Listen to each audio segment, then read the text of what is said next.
প্রিয় দর্শক, আজকে আমরা চলে এসেছি গাইবান্ধার তুলসীঘাট। এখানে সরষা দিয়ে তেল তৈরি মেশিন, এই কারখানায় খাঁটি সরষের তেল নিতে আপনারা চলে আসুন এই তুলসীঘাটে।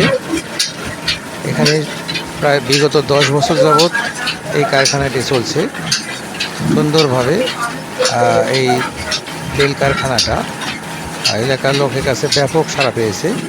আমরা এমনই একজন এখানে কাজ করছি, তার সঙ্গে কথা বলে আমরা দেখি আসলে কিভাবে এখানে কার্যক্রমটা চলছে এবং কতদিন ধরে কার্যক্রম চলছে।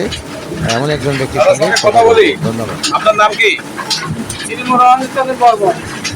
এই কারখানা কতদিন ধরে চলতেছে? 10 বছর। 10 বছর। এটার মালিক কে? আমার গোবিন্দ আর আনন্দ। জি? গোবিন্দ আর আনন্দ। গোবিন্দ আর আনন্দ দুজন মিলে? হ্যাঁ। 10 বছর যাবত চলছে এটা? হ্যাঁ। প্রতিদিন কি রকম আপনার শস্য ভাঙা হয় এখানে?